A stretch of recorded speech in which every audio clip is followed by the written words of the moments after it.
You could change it up last minute on me. He got me. He got me good. Oh, you're good. Go ahead.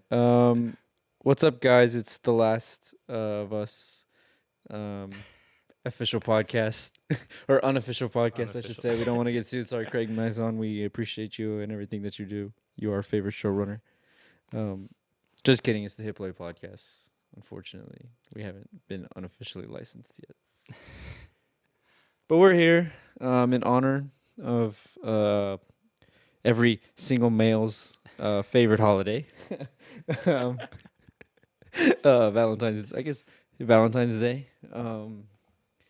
To discuss, we kind of started with the idea of let's talk about romantic movies and rom-coms, a genre we are, of course, incredibly educated on.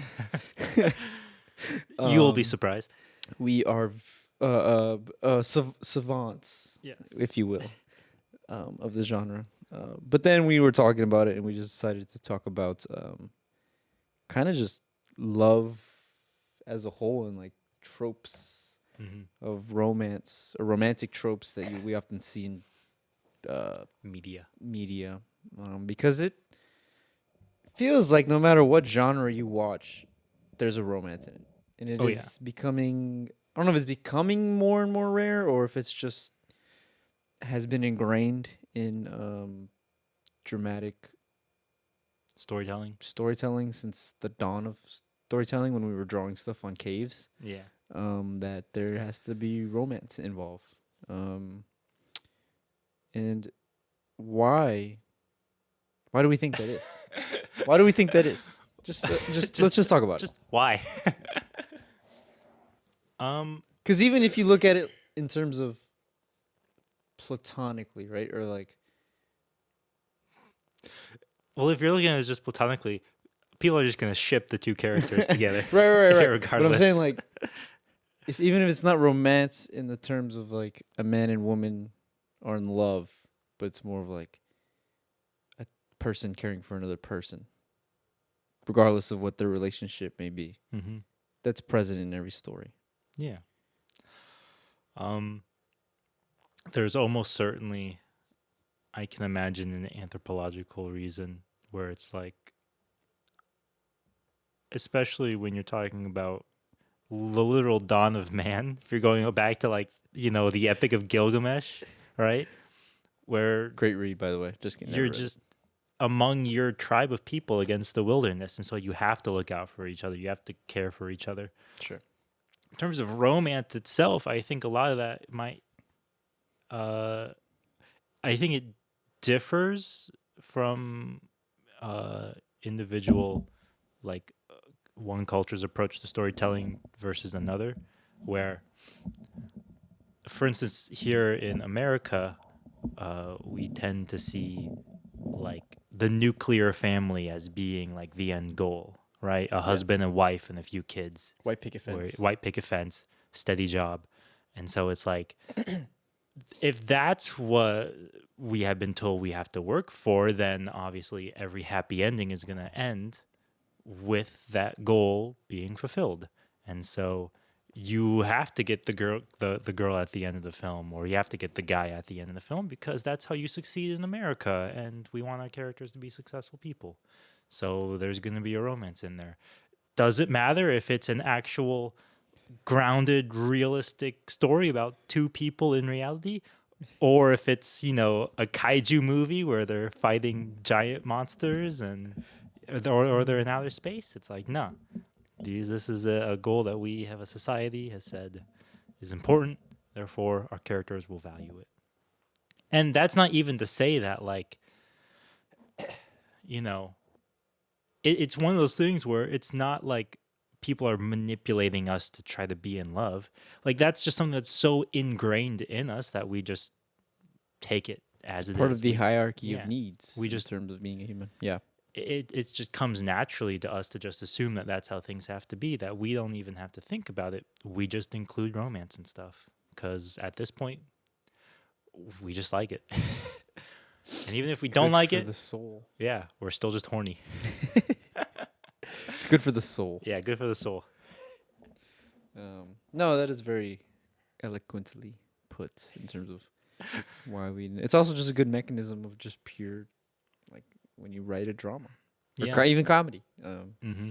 It's a good tool to have in your tool belt when you're writing a story. I know that a lot of people claim about the structure of romantic dramas or comedies. It's they meet, they fall in love, they have a falling out over something incredibly petty, and then they get back together at the end. Yeah.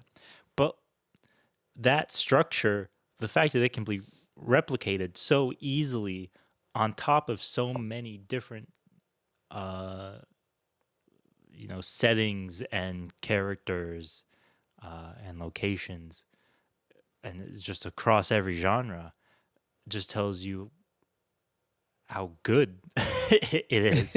It's like, cliches don't mean anything now, but they still represent something. And it's like, Yeah. sure, this formula, this ABA kind of story structure doesn't really mean anything now, but it's representative of how we view our own struggles in life when it comes to our intimate relationships with people, of working through issues and getting through them. It's a microcosm of that because it's an hour and a half long, but Yeah. It's also nevertheless, incredibly easy to ingest. You know, yeah. you can put on you can watch like 5 hour and a half movies, weekend if Mm-hmm. if you're so inclined. I wouldn't recommend that. That sounds like a terrible, terrible way to spend a weekend. Or But like we were to talking each about their own. before this, 1 4 hour. Yeah, yeah. Or if you are really appreciative of Shakespeare, watching Hamlet. Go and watch a 4 hour long Taming of the Shrew. Yeah. So love. It's everywhere. For better or worse. Now let me ask you this. We're talking specifically rom-coms, romantic movies, that specific genre of movies. Mm-hmm. Do you enjoy them? Will you actively, if one finds your interest, right? Like let's say a new one comes out, will you actively go watch it? Or is it just something you see and are like, that seems not for me? I was thinking about this over the course of the last week. I was thinking about it rather than actually rewatching movies, but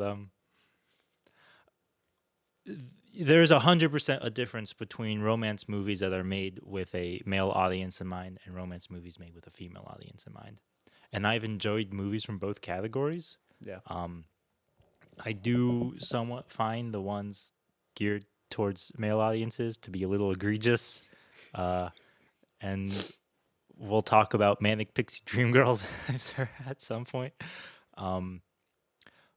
But I don't really have, I don't see romantic comedy as being something that I'm like not interested in as a genre as much as I see it as a byproduct of a film. So what I mean by that is I don't really go into a movie or think about a movie in terms of its romance, irregardless of if it's advertised that way or not. Sure. It's always, it'll just be a drama or a comedy. It's just that focus on the romance that drives it. Now that's just the way that my brain works because I spent a long time not watching romantic comedies or romantic drama movies just at all whatsoever. Sure. But for me, there was a sweet spot. There was a time in late 80s and early 90s, and I was going through all those movies before this, Sleepless in Seattle, You Got Mail, all those where it's like, I don't know, there was just something. Maybe it's the nostalgia, like the Top weird Gun. Gen Z, Top Gun. This weird, like, Zoomer mentality of being nostalgic about eras you were never alive for. But, like, Yeah, we think the 90s are cool. yeah, when they were probably horrible. Everyone was depressed and nihilistic. Yeah. But it's like, no, I don't see myself as really having a preference for romantic comedies, but I'll say this. I have a lot more appreciation for the romantic comedies that play it straight than the ones that try to subvert or kind of deconstruct the medium. Yeah. I think I've seen that done well, but my God, if I have to listen to another straight white man talk about how Eternal Sunshine of the Spotless Mind is the best romantic comedy film, I'm like, watch something else. That movie is tailored to you. Of course you like it. You are Jim Carrey. But yeah, no, that's I'll say this though. I have a much bigger preference for romance in TV shows than I do in movies whatsoever. Sure. And I will actually get into and have watched TV shows because of the romance in them than I have bothered for watching movies for the romance in them. It hits a lot different in TV. It definitely feels For sure. more natural Yeah. when it's TV because we see it span over, Yeah.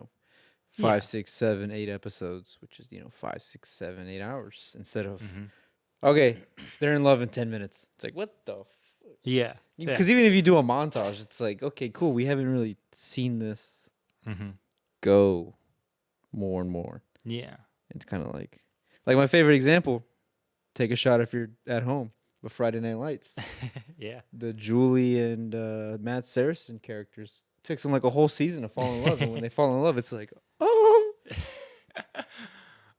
My example was going to be Jim and Pam from The Office. that's slightly worse, but okay, I'll take it. But But that it's- is a good example. yeah. That's a good example because I'll be honest. Spoiler alert or disclaimer: I do not like The Office past season 3. That's just my personal take, and the reason is, it's because once they get together, you lost like It's a you're lot of basically the conflict and only tension. thing you, Yeah. the only interesting thing going for that show was Jim and Pam.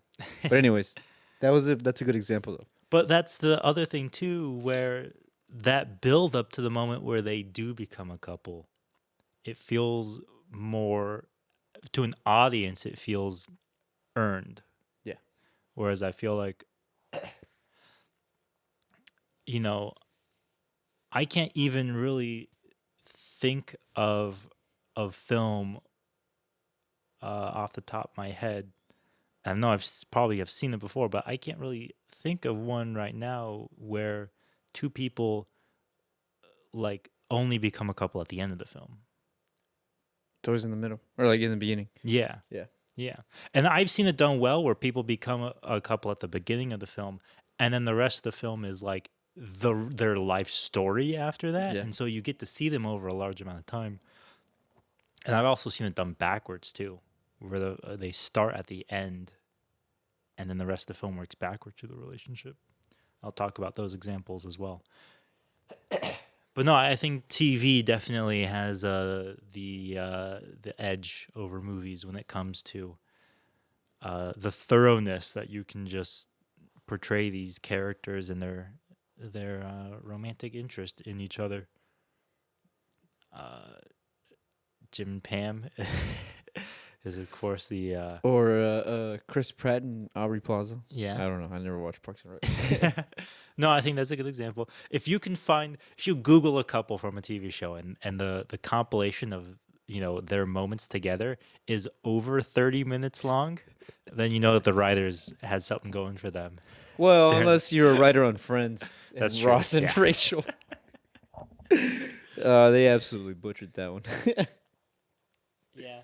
That's another thing too, where it's like, okay, here's the thing. And I definitely give shows like The Office credit for doing this that movies don't do. Movies end, they live happily ever after, and we don't see the rest of their relationship after that. And so Yeah. we're left on a happy note. But at least a show like The Office had the advantage of once they jumped the shark and made them a couple, they had that advantage of being able to show the rest of their relationship. Yeah. And any kind of ups and downs that they had during the course of that. That you don't get that in the normal romantic comedy, with the exception of a film that goes in trying to show you that. I think of something like 500 Days of Summer, for example. Mm-hmm. Name a more mid 2000s couple: Zoe Deschanel and Joseph Gordon-Levitt at their peaks. Yeah. Yeah, it's a good point. Well, Zoe Deschanel, another good example of television doing it better. Yeah, New The Girl. New Girl, That's right. Yeah. everybody's favorite comedy couple. And another example of the Manic Pixie Dream Girl as well. Do you have any thoughts on that trope? What's that? The Manic Pixie Dream Girl? What is the trope? So, in romantic comedies or even romantic dramas, mostly comedies, where our lead character is the man, so these are male-oriented films. Sure. There have sometimes been the tendency, or at least the consistency across these films, where the female lead contrasts the male lead in an unrealistic way. So the male is like this super depressed, kind of lonely guy, but the woman is like super quirky and upbeat, and she likes to have fun. She's outgoing. Yeah. I see what you're saying. Yeah. However, what makes the Manic Pixie Dream Girl is when she exists in the story just to help the male protagonist achieve his goal or learn his lesson or being a better person or be whatever. a better person, as opposed to, the story being about two people coming together and either getting over their differences or strengthening their commonalities. The Manic Pixie Dream Girl exists only to just help the male character mature, which is like why it gets used so often. I'm actually really surprised because that's not how you're supposed to approach a relationship in real life. It seems like Stockholm syndrome. Yeah. It's a little toxic, actually. All those guys do it.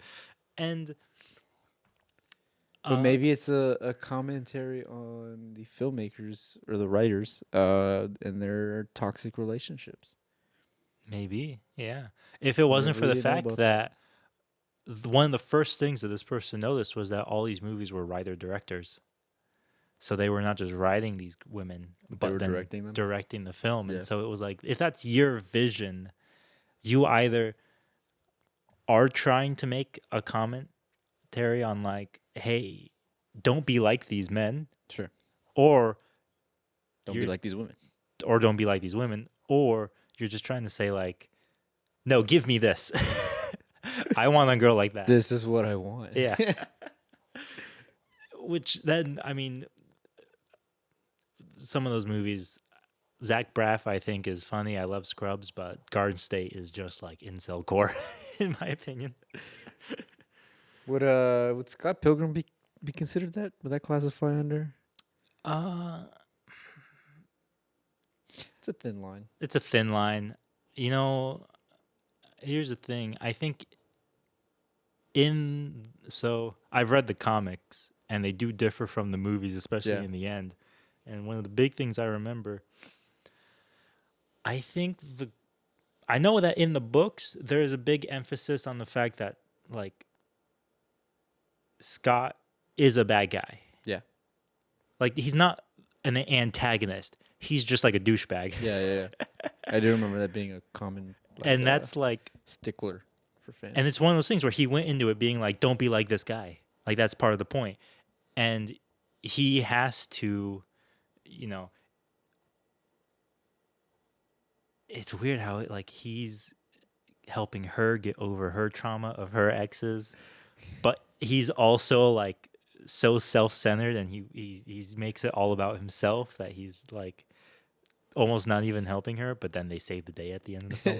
I don't know. That's a weird one.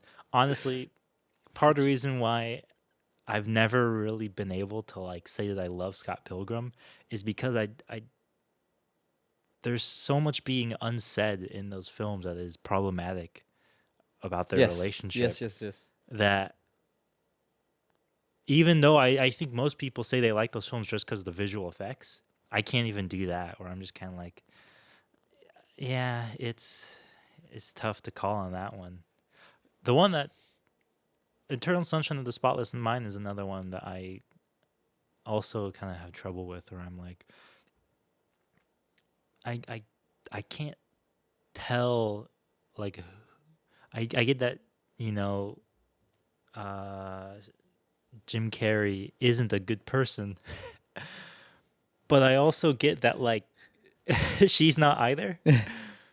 So, like, who am I supposed, Kate Winslet, I'm like, who am I supposed to trust other than the fact that I just watched this really depressing movie about two people who weren't ready for a relationship, tried to make one happen, and then just fell out of love with this weird added twist on top of it, with a gimmick on top of it that makes everybody cream their pants. But Yeah, people love that movie. people love that movie. But do you have a favorite out of all of the romantic comedies you've ever seen? And not just comedies, dramas, any on-screen romance. Are we talking pure movies or are we talking pure just two characters Two characters. in love? In love. I'll give you my examples to Give me start your with. example. Addams Family. That's a good one. Yeah. They're very non-problematic, non-toxic, support each other in everything that they do. The fact that they were made to be a satire on the kind of 50s nuclear family, like Yeah. we said at the beginning, and the way that it's like, like that says so much. The fact that they're a loving family who makes time for their children, but just like, yeah, it's one of those things where I'm like, that's just a good, healthy, Relationship. unproblematic relationship that I know that tons of people have pointed out online, and I love it every time somebody does. Or I'm just like, yes, Morticia, and I'll give you one. yeah, It might not be my favorite, but it's the first one that popped into my head. go ahead. Jake Gyllenhaal and Rachel McAdams in Southpaw. In Southpaw, They're together for 20 minutes before, spoiler alert, some stuff happens. But just the chemistry and the impact they had in that 20 minutes, you can feel for the whole 2 hours. I'll go even Again, further. it's not my favorite, but it's one that I can think No. of off the top of my head. I said earlier that I couldn't think of an example of a film in which two people only become a real couple until the end of the film. You just reminded me of one, Rocky. Mm. Sylvester Stallone and Adrian, their characters. It was like, I went into that film when I first watched it just thinking like, oh yeah, this is just a boxing movie, and my little middle school mind was blown where at the Famous end last steps. it's like, When he's did he calling win out the to her. fight? Did he not win the fight? And It then he's doesn't calling out to matter. her, and I'm like, It doesn't matter. oh, I feel like I just grew 2 years. God, I need to watch Rocky. No, that's a good one. The one of Sylvester Stallone kick. Yeah. But no, that's another good on-screen romance where it really feels like he did a really good job of making those characters there for each other, and he cements it at the end in just the most perfect way that you're just like, Is that the best movie ending of all time? no, but it's up there. What is it, top 6? Yeah, that's a good one. No, Rocky. Yeah, that's pretty funny. It's funny. I don't- Superbad? Superbad. The Seth Rogen, Michael Cera characters? They love each other. I was also thinking of 22 Jump Street. Yeah, that's a good one. When they do the fake breakup. Yeah. Or they do the real breakup, but they're making fun of breakups.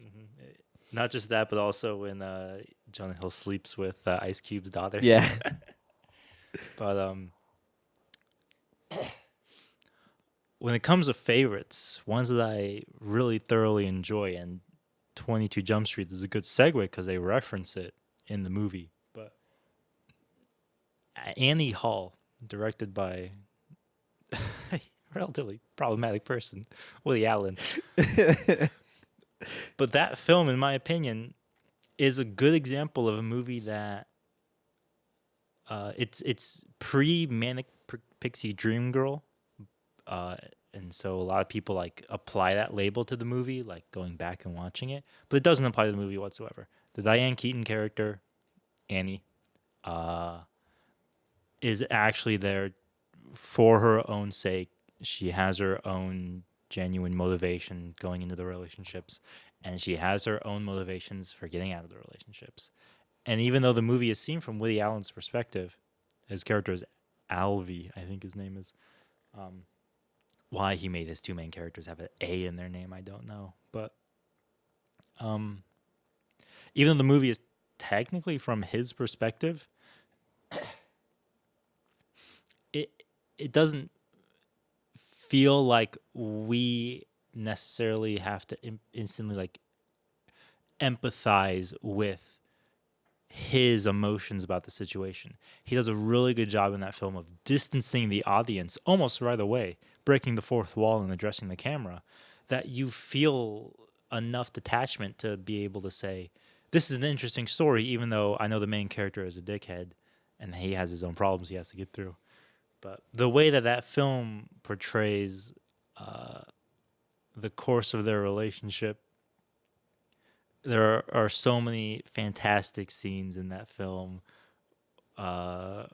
where they aren't even like in the same scene together, but they just contrast their personalities in ways that you're just like, oh, they're perfect for each other. No, they are completely different people who shouldn't be together whatsoever.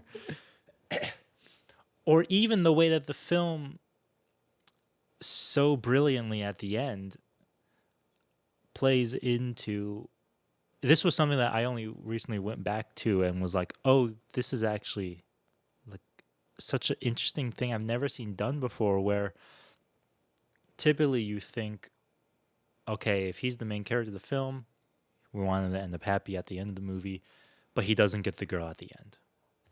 And you might say, oh, that's realistic. Eternal Sunshine of the Spotless Mind in the same way, just kind of makes you depressed. Annie Hall does something really funny where he proposes to her and she says no. And then later on, he puts on a play where the two characters in the play are like exactly like them, and the guy proposes to her and she says yes, and he's like, I got it in my play. I put it in my story. He's manifesting it. I rewrote my own ending, and that's good enough for me. And I'm like, I've never seen King behavior. in a Well, I don't know, maybe not. but like I've never seen in a weird way.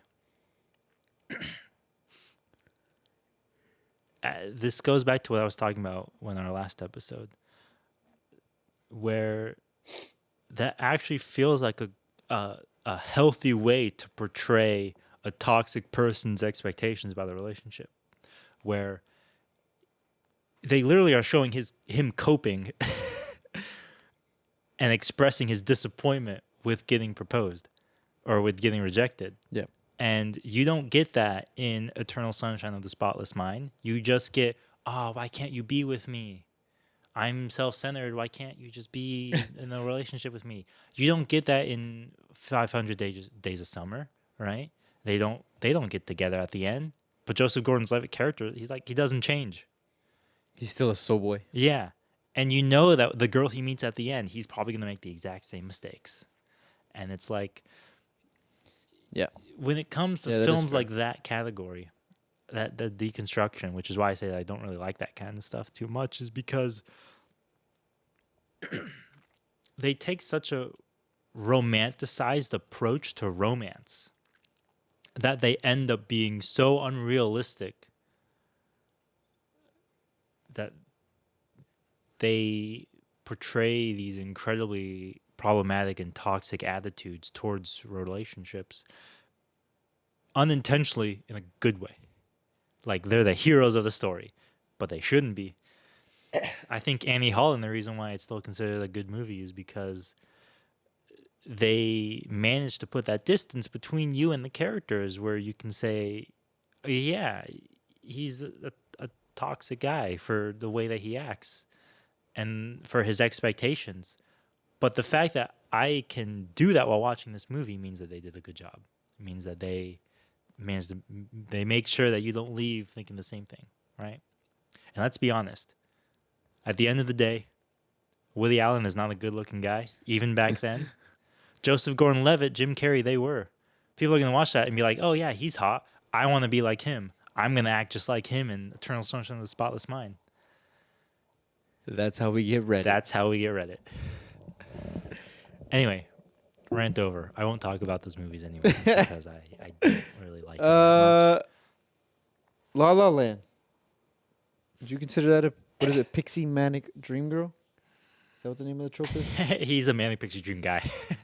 Well, both of them really though. Yeah. That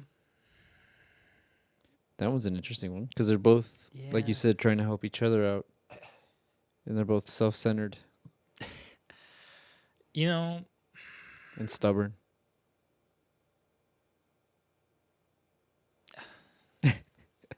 here's the thing though. La La Land, the What- movie that Well, what I question is what your intention when making that kind of movie is. Because if you're going to write a story about a relationship that fails at the end,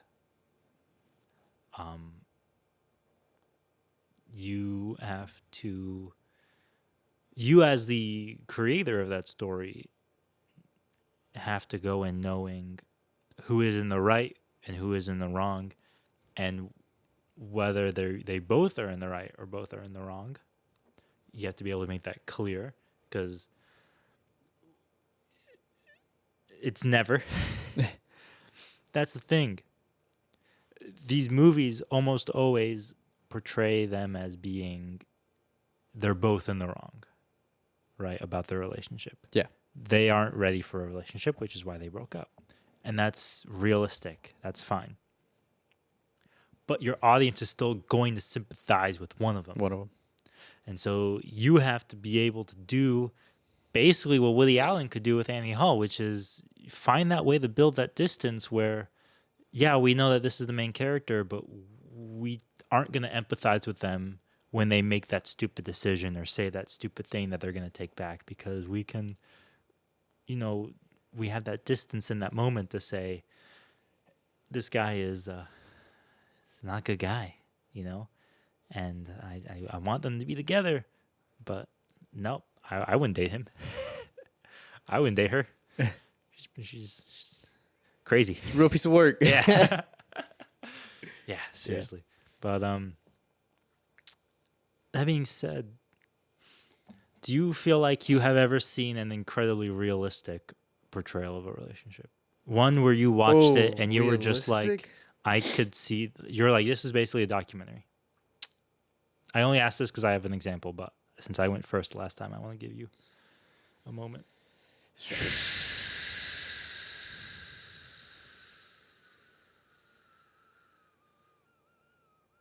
Fight Club. Which romance? Mr. and Mrs. Smith. If you were in that situation, yeah, you'd make those same. You would try to kill your wife. I'm trying to think. You put that's a good question. Yeah. I don't know because, like you said, it feels like people romanticize romance Mm-hmm. in more ways. I'll say this: Marriage Story is a very, very, very realistic take on the end of a relationship. And if you, I'll say this: I have accounts personally about the end of relationships that I will leave at that. Reminds me of I one time learned that when Ingmar Bergman released his movie Scenes from a Marriage, which is about a couple who gets a divorce, that he's an insanely popular Swedish director. When that movie came out, after it came out, divorce rates in Sweden rose. Classic. That's probably the one I can think of off the top of my head, but that's for the end of a relationship. Even though I hate the argument scene that they have, and people saying It's such a meme. "Oh, this is the greatest piece of acting I've ever seen." It's like, no, this is bad. It's This the is- loudest yelling I've ever This seen. this is bad. This is when I was like, oh, we don't actually know what it takes to be good actors anymore. We just like yelling Yeah, and loudness and banging Yeah. against walls. pretty much. Because that scene is not good. But the rest of the movie's quite all right, actually. I don't know. I can't think of anything. What is your example? Mine's a little left field. This is a movie that I feel like I could do an entire podcast on my own because I love here- this film. here One of we my go. favorites of all time. Here we go. It's Blue is the Warmest Color, Oh, which I know is already a bit of a controversial boy. movie. I've talked about it on podcasts Yes, before you for have. those reasons. I do remember this movie. But one of the things I love about the story, the romance, the story of the romance, is it's the example of they meet very early on at the beginning, but the amount of time that the movie covers lasts for. They never really tell you how much time is passing, but it's definitely years. They literally start out where she's like in high school, and then they end when she is like, I mean, at least graduated from college. She has a job as a teacher. She's working. So they're at least adults, 20s probably by the end of the film. Are you looking it up right now too? I'm looking up screen couples. Oh yeah. So what I love about, or at least what I find realistic about their relationship, is the way in which the actual directing in the movie took the opposite approach of Annie Hall. Whereas in Annie Hall, there's this ironic, sarcastic, kind of cynical distance between you and the characters that allows you to be able to laugh at them and their mistakes and their stupidity. Blue is the Warmest Color does the exact opposite. It gets so close into them and makes you, as a viewer, so intimate with them that you can't help but just feel every emotion that they're feeling. And the argument scene that they have in that film just hits different than, say, for example, the one in Marriage Story. Because, yeah, in Marriage Story, when you're watching them yell at each other, you can't help but just be like, oh, this is acting. Yeah. I don't see characters at this point, Yeah. And that's not to say that, well, actually, that is to say that, a scene like that told in a way that it's conventional, it's Hollywood. There's no attempt at really trying to make you as an audience feel like you're a part of that relationship. Blue is the Warmest Color brings you, not just because most of the film is shot in close up, it brings you into their personal lives. And so when they have their argument with each other, that's really the first time in the film where it's from a distance, because their argument scene is filmed like from the street and you're looking in through the window of their house. That's the only time you get distance in the film, really. And it feels so like voyeuristic that you feel bad for watching this, which is genius, because you should feel bad because it's a romance and they're fighting. You shouldn't like that. Yeah. So that's good. That's good emotional, psychological manipulation right there. Blue is the Warmest Color also does something that I know is a touchy subject for some people when it comes to that film, but is something that I think is done very well, and that is the sex scenes. I don't know why we think this way in America, but sex is so sacred and so pure that we can't even show it. 50 Shades of Grey was rated NC-17 in America, and it was rated PG-13 in France. And they were like, yeah, there's no nudity in it. Of course we're going to let kids watch it. They don't do anything. But no, not in America. You take your shirt off, we see side boob. That's too much right there, man. It's literally one of those things where I'm just like, why doesn't anybody do that? That's what Blue is the Warmest Color made me realize. Where I was like, if you want to get invested in these people's relationships, you can't do a time like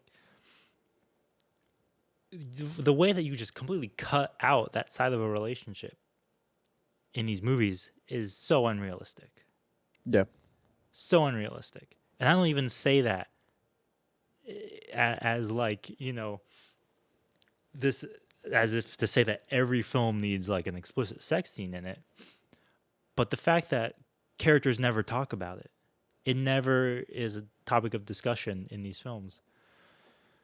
It's like that's such a big part of people's relationships that you're just completely skipping out right there. I mean, even the most puritanical Christians have to have sex to propagate. It's know? the Hays Code still lingering around. It's like, come on, you can kind of. Damn Hays Code. Blue is the warmest color is the most extreme example of that. But there's a fine line. I think they had to start out extreme to make everybody realize that, oh, yeah, we can do a little bit, we can push it a little bit. We can go a little more to the right. Again, not every film has to have an explicit sex scene in it. We're certainly not going to watch every film that does, or when they do. But if romance is a main, if love is the arena, like why can't we explore? More. Annie Hall has the one scene from Annie Hall that still sticks with me to this day. They have they go to separate therapists. They get psychoanalyzed, and their therapist asks them independently of each other, "How often are you guys having sex?" And Woody Allen character, he's like, "Not enough, maybe 3 to 4 times a week." And Annie Hall is like, "Too often, 3 to 4 times a week at most."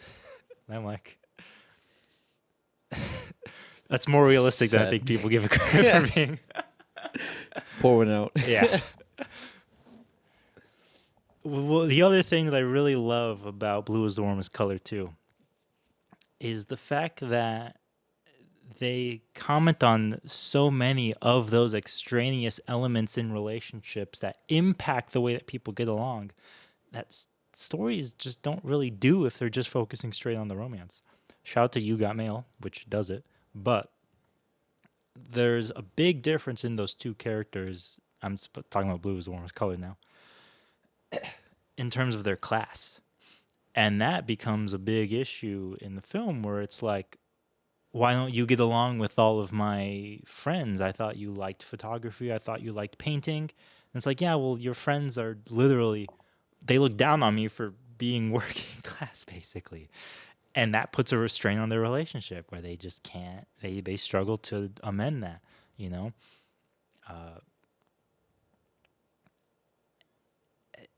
It's such... one more thing Blue is the Warmest Color does too, at the end of the film. It's another good example of the film not playing into the expectations that the characters have. The character expects, the main character, her name is Adele, which is also the name of the actress as well, interestingly. Adele expects to get back together with Emma. But the film knows that can't happen. And that's it sounds pretentious to say, but it's such an important distinction, which is basically what Annie Hall does. Mm-hmm. It's like the filmmakers know. And so you can go into those scenes where she gets rejected and you can be like, okay, I get it. They built that distance in at just the right time for you to go, it's not going to happen. And I can understand that she still has issues to work through, even though she's the main character. And we empathize with her. We don't buy into her flaws. We see them for what they are. And so when she gets rejected, we don't have that same depressing feeling. We just kind of have that yep, that's on you, man. Yep. That's on you.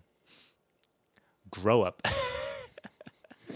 Such a fantastic... Dude, I could spend... There is so much to talk about in that movie. I love it so much. Such a fantastic freaking movie, man. So good. I love it. It's a great film. You should watch it if you haven't. It's on Criterion Collection. It's got the stamp of approval. It's got my stamp of approval.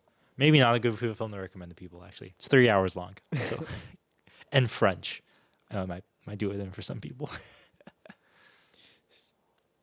Dang French. Dang French. Now, you were looking up film couples. Mm-hmm.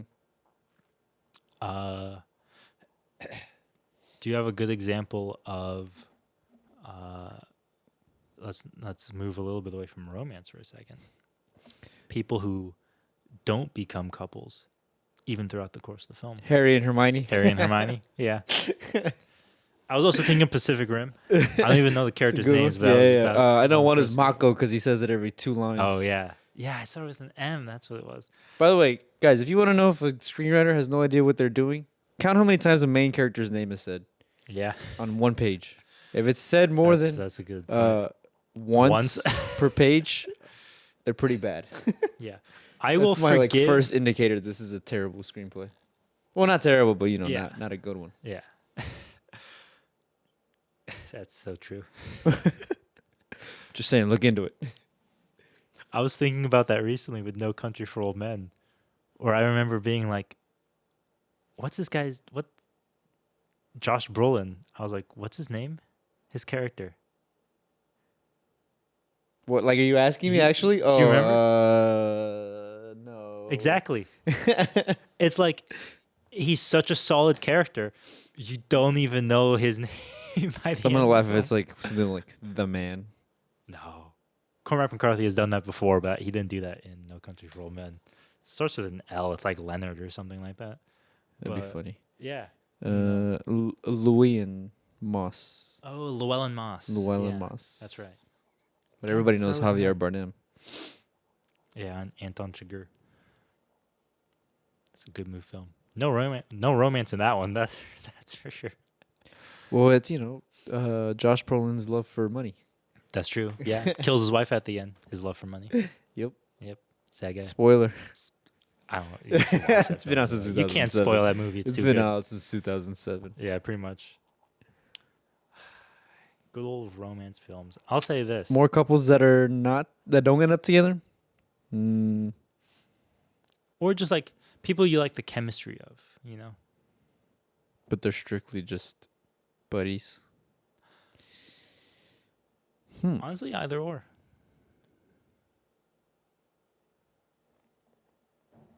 Let me take a look at my. Take a look at your Let collection. me take a look at my collection over there. Let's see. Casablanca. Casablanca. That's a good one. Yeah. I'm just kidding. I don't Gone know. with the Wind. Let's talk about problematic. Oh, Skyfall. James Bond. Oh yeah. Him and the what's her name? Magpie? No. Moneymaker. Money. Is it Money? Moneypenny. Moneypenny. There you Yeah. go. There you go. Because Oh yeah, that's true. they hint at it a lot, Yeah. Well, that's- especially in that's- Skyfall. That's the point. But that's one where it's it's good like- thing they never do it though. That's what I'm saying. Yeah. It's good. That's like one of that. those things too, where it's like sometimes it's just fun to have those types of relationships to just watch. Yeah. In terms of problematic ones. Problematic relationships. Yeah. Daisy and Jay Gatsby. Oh yeah, yeah. No, that's terrible. It's like toxic relationship 101. Forrest Gump and Jenny. Okay. Yes. I think everybody pretty much agrees that Jenny is the bad person. Yes. In that Yes. situation. Yes. Manipulative, Yes. drug addicted. Yes. And then just springs a child on him Yeah. and dies. That we don't even know is actually his. Just named after him. Just saying. They weren't I don't think there were DNA tests in the 80s and 90s. That's all I'm going to say about Just, that. yeah, not good. At least accessible the way we have them now. Not good whatsoever, man. Scarface. Don't know about that one. I'll ask you this. How about this? It's a pretty problematic relationship. Now, I've seen this debate going on online recently about part of this has to do with the fact that so much of Hollywood history has been so heteronormative that, like we said, irregardless of genre or even intention, almost every film with a man and a woman will end up having a romance between the Yeah. two at some point. Like we assume that to be the natural state of things. Unfortunately. We've just experienced it for so long that I've seen a lot of people push towards that we should have no romance in any film. And I think a lot of people are trying to think and push towards having less of that now. I've also seen a lot of people push towards that we should have no sex scenes. Now, I think a lot of that is based on like we said, like I said earlier, America is very prudish. Yeah. And so I think a lot of people have just been raised that way and unintentionally assume that to be the way things should be. Sure. That we should just look. All these other great films, they didn't show sex scenes. Yeah. So hey, you guys over there better cool it, you know. And it's like, well, no. That doesn't have, just because that's what you assume to be the way things are doesn't mean that is the way things are. Sure. It's all construct anyway. Sorry to throw around all these arguments, but I personally have found myself being moved more towards the, like, I get the idea that we should, if you're gonna have a film about gangsters, just make it about gangsters. Who cares about the women they fall in love with, right? Like, that's just a B plot. Just give me the A plot. Just give me as much of that A plot as I want. I kind of get that mentality, because oftentimes I think making the romance the B plot is where you get those tropes of women just exist to further the main character. They just exist as kind of, you could replace her with like a lamp and nothing would change. You know, she doesn't have to be there. So if your romance doesn't have to exist, if it doesn't further the plot, get it out of there. You know, I'd do this one last job for my lamp. Yeah, pretty much. I would watch that movie. Pretty much, it's Heat, but all their wives are lamps. Yeah. Yeah. Val Kilmer is actually just doing this all for his corgi back home. Yeah, and Al Pacino just has a really cool Dyson fan. Just sits in his chair. He really wants to buy a new Dyson fan. So this is why he works so hard. Can't afford that new vacuum. But like I get that point of view. Right. I don't agree with that point of view. Yeah. Because think about it, like that's what makes Heat the greatest bank heist movie of all time. Is they have something. Honestly, it's what separates that from like Public Enemies, which is another Yeah. Michael Mann movie, or even if you really want to stretch what a bank heist movie is, like something like Inception, right? Well, even then, that's what's unique about the film is the thing that's. Here's what I would compare it to is Ocean's 11. Sure. Yeah. Yeah. Where it's Even like it's so in precise and surgical. Their personal lives and their romantic relationships are their motivations for doing these jobs. Whereas in Ocean's 11, yes, it's George Clooney's motivation, but it's so not the focus. Why is Matt Damon in it? Yeah. Other than George Clooney came in and offered me a lot of money. Yeah. But when you were watching Heat recently, I don't actually remember if I told you this or not, but you were watching it, and I remember thinking this, being like, one thing about the film that I didn't appreciate when I first watched it, that I did appreciate it when I watched it again. I watched it last year just to watch it again, and I remember being like, the first time I watched it, I was like, why? Like, there's so much about their home lives. Yeah. Just give me the bank heists. And then when I rewatched it, I was like, oh, yeah, no, that's the movie. I get it now. That didn't click for me until their second bank heist. Yeah. When because there's the first one where they rob the truck, Mm-hmm. and then they do another one, right? The street shootout. Was it the street? I swear there's one between the two. Is there not? Not that I remember. I could be wrong. I could be wrong. I could be thinking about another movie. Keep talking, but I'll pull up the summary. But anyways, there was a moment in the movie where I had that same thought, where I was like, this is silly. Like, this is why Michael Mann is not a director anymore. I'm just kidding. He's very much a director. He is. But I was like, I don't get it. I don't get why this movie is the greatest movie of all time. They're not even robbing banks. And then a scene happened, and I was like, oh, this is why this is the greatest movie of all time. It might have been when it's definitely a scene where Natalie Portman's in it. Yeah. Where he's talking to her. Not before she does what she does, but like before that, where I'm like, oh, okay, this is Yeah. this is it. This is why. Mm-hmm. This is why it's so good. Because all this extraterrestrial or extracurricular excuse me, like stuff that's going on enhances when they have that final showdown. It's like, Yeah. oh, these dudes have a lot going on. And what Heat does in terms of the characterization is it's not just another example of, and actually Michael Mann is probably a really bad offender of this in some of his previous movies. Shout out to Last of the Mohicans. Shout out to Ali. Shout out to, I don't think Collateral had a romance in it. Thief.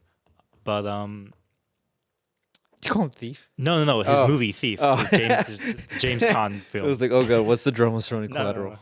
Good movie. But like the agency that those women have and how their decisions affect Al Pacino, then chain reacts to affect how he approaches going after Robert De Niro. Yeah. And likewise, Robert De Niro getting in with that girl.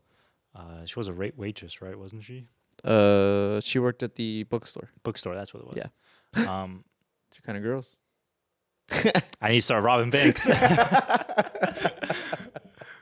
But like the way that impacts his agency in approaching, like that's a good example of, you know, how I feel like you can have those personal relationships as a B plot informing the A plot, as opposed to just being, you know, I am Daniel Day-Lewis. I'm the last of the Mohicans. I also have a hot wife who I sleep with for one scene. Johnny Depp and Marion Cotillard. Yeah. In Public Enemies. Yeah. And then it's where like, she's literally just there to have one sex scene and be like, peace. I love you, my blackbird. Or whatever French accent she does. And then it's like, yeah, peace. I'm out. Yeah. And it's like, okay, fine. Cool. Go be the public enemy. Go be the last of the Mohicans now. One final scene. Go be Inception. Yeah. You know what movie actually is another really good example of the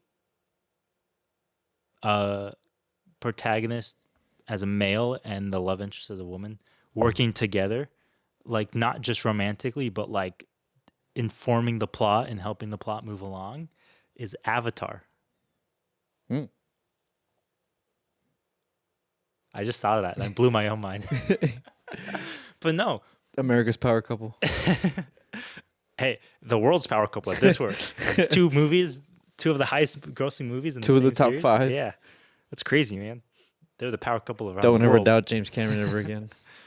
But like, no, seriously, in that first movie, the way that their romance evolves as he becomes more involved with Na'vi, lends that power to them as a couple, to the point where in the second movie they basically act as a duo. Yeah. At that point, you know? Literally, they're like jumping off each other's backs. Yeah. Like it's friggin' Dishonored or something. It's so cool. And it's like, that's such a smart way to play with that dynamic. I think we had praised that movie for that when we watched it. Yeah. I still don't like part 2, but nevertheless. That was a good thing that they did in Avatar 2. Bar none. Not gonna lie. That's a really good on-screen romance, in my opinion. Which is so funny, too, because like I probably wouldn't feel that way if it wasn't for how well they're written as a couple in the second film. Yeah. Because in the first movie, you're like, oh, it's just that's typical. Romance. And in the second one, because we rarely get sequels for romances, they pushed it further. They pushed it farther in a way that, yeah. So they bicker like a married couple. Yeah. Yeah, it's such a good example. I don't know. I think going into the future, when it comes to romance-centric movies, movies about romance, whether they're romantic comedies or romance dramas, honestly, stop being so prudish. I feel like it's time to get the camera into the bedroom. Into the sheets. Yeah. You within reason. Have to Let's be avoid real. it Within anymore. reason. Within Yeah, reason. Yeah, we're not shooting Brown Bunny over I'm just saying, like if La La Land has them in the theater, getting it on. You would have seen it more than once. Probably. No. Probably. Look, it's within reason, but like we can't lie to ourselves anymore and pretend like that's not something that every Happens. couple has to, Yeah. you know, This isn't the contend with. 1930s anymore, guys. Hey, you know what? There's almost certainly a reason why Annie Hall. You could probably make the case that Annie Hall is considered a far more realistic portrayal of a relationship because they don't avoid that stuff. Mm-hmm. You can even contend that there's a reason why Moonlight won over La La Land because Moonlight doesn't avoid that stuff either. Yeah. And so it's like that's just how people function. So don't avoid it. The Last of Us episode 3. The Last of Us episode 3, you know? Yeah, that's That one caught me by surprise. There was some stuff I was like, "Oh, never seen this before." which like we need more of that. Which, by the way, yeah, it's fine. I'm okay with it. It's we need yes, more. it's a very good not just episode. because it is two men, but because it's like there's the way they we're willing approach to push their the relationship boundaries of what is is shown. even ways in which people who don't watch LGBT focused stuff are still like, yeah, that's boundary pushing in a way. Sure. Yeah. So, yeah. Which also reminds me, the movie Weekend is another good example of. But we need less euphorias in the world. less euphorias. Yes. I don't know. That's just how I feel. Like I get it. There will always be chick flicks, you know, and honestly, in fact, like most perfect quote to ever encapsulate romance movies you could ever possibly have. I remember somebody one time asked, why is it that the male characters in some of these romance movies are such great guys? And why can't I find a guy like that? And you know what the response was? I imagine somebody. The response was because they're written by women. They know what a good guy is going to act like. I feel like we have a friend who would say something like that. Me. But it's true, where it's like, Yeah, no, that's a good point. there is a way that I feel like we've been approaching romance for so long that just avoids the reality of how people actually are in relationships. And I get that, like, we want to romanticize love because it's a beautiful thing. I also get that to some extent, some people want to deconstruct that because realism is also a beautiful thing, arguably. But you got to know what your intentions are going into it. And I think that you should just let people breathe, you know? I mean, geez.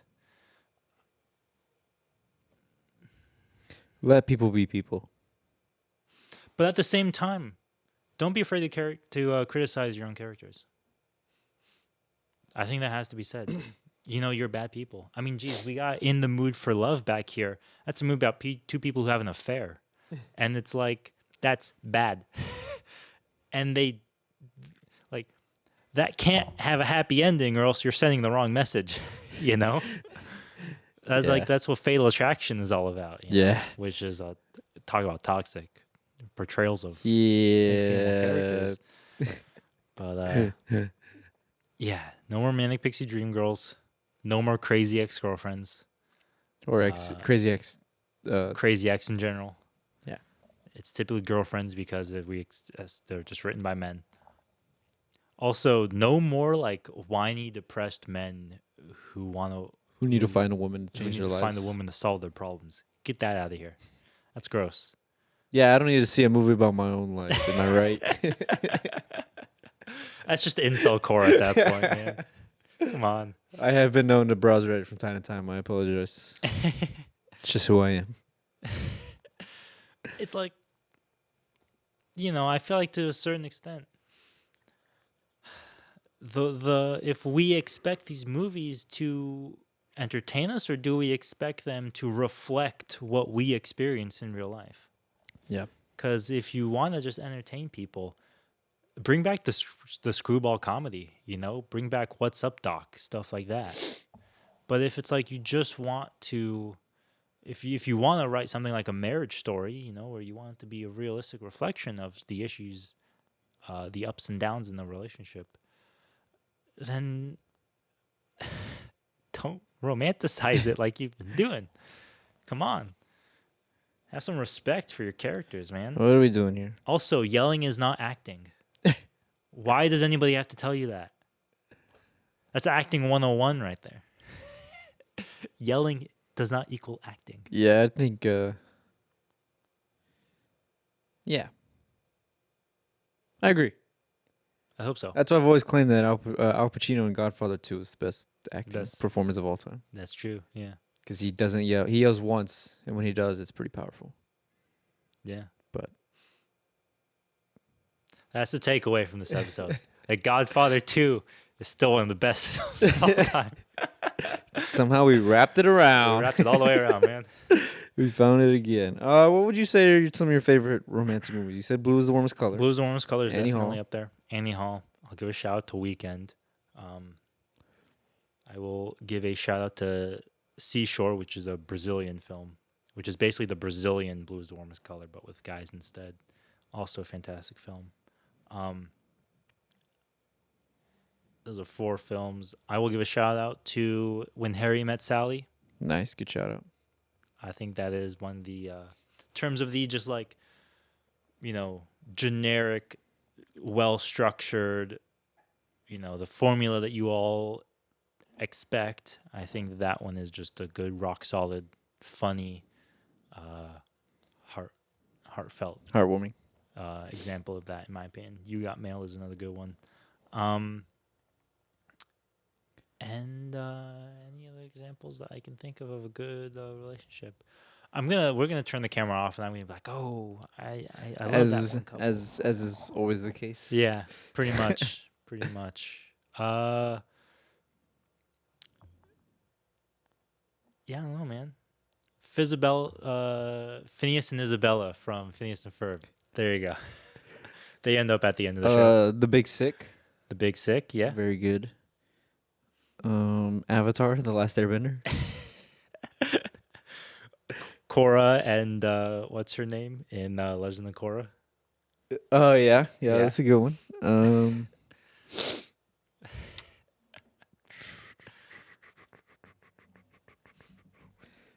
Dean and Castiel from Supernatural. No. Angel and Buffy from sure. Buffy Even though he's quite problematic himself. Yeah. He's a very problematic character.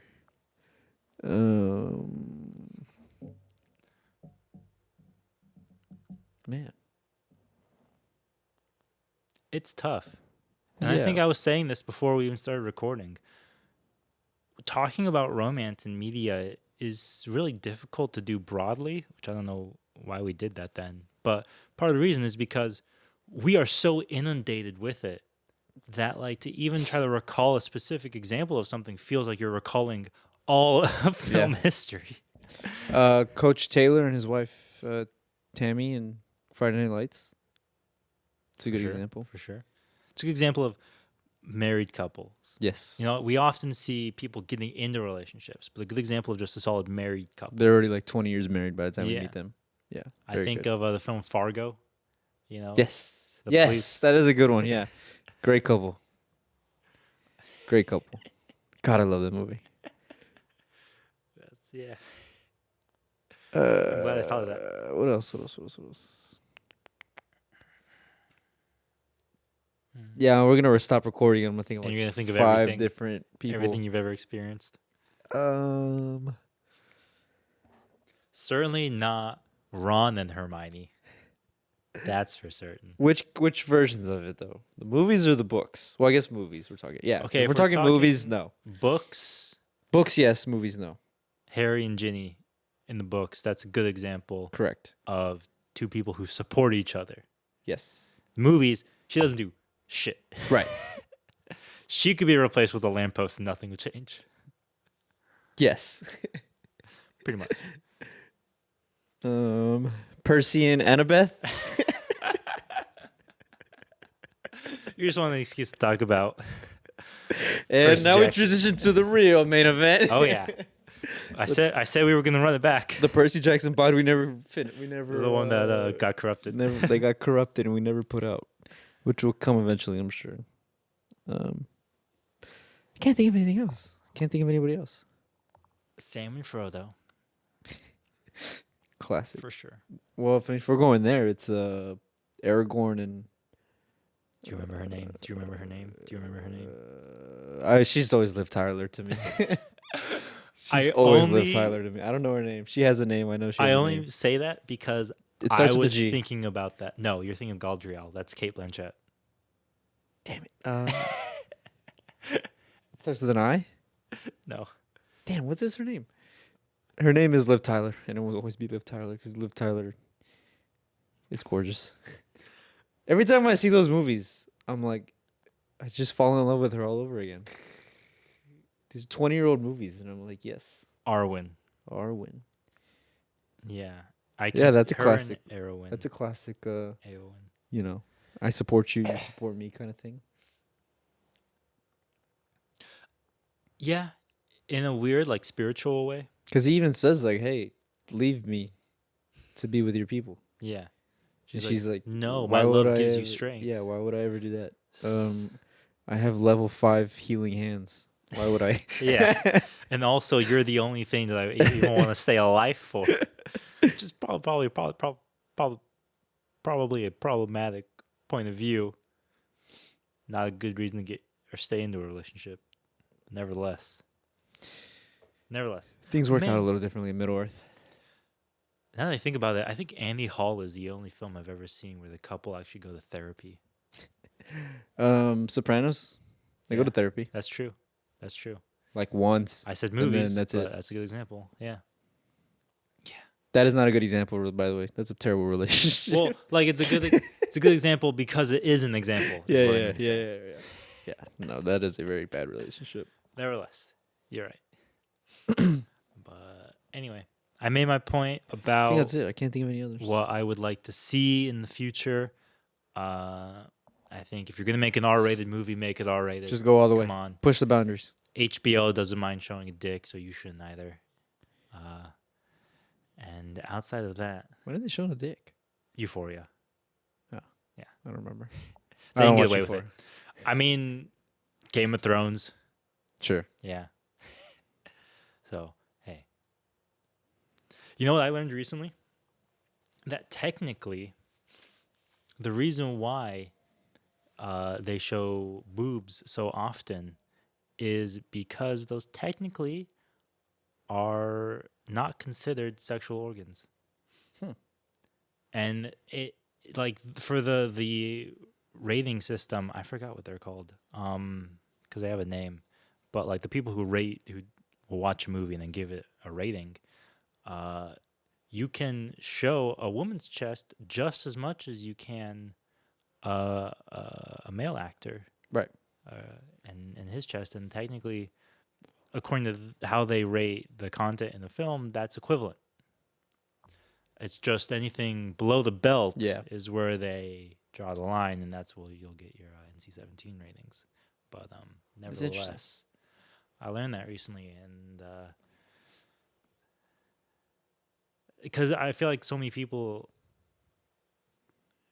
sometimes might make a false equivalency between the two, but nevertheless, you learned something today. There you go. That's the one thing you pick up from this podcast. We hope That it's- Godfather 2 is still one of the best movies of all time.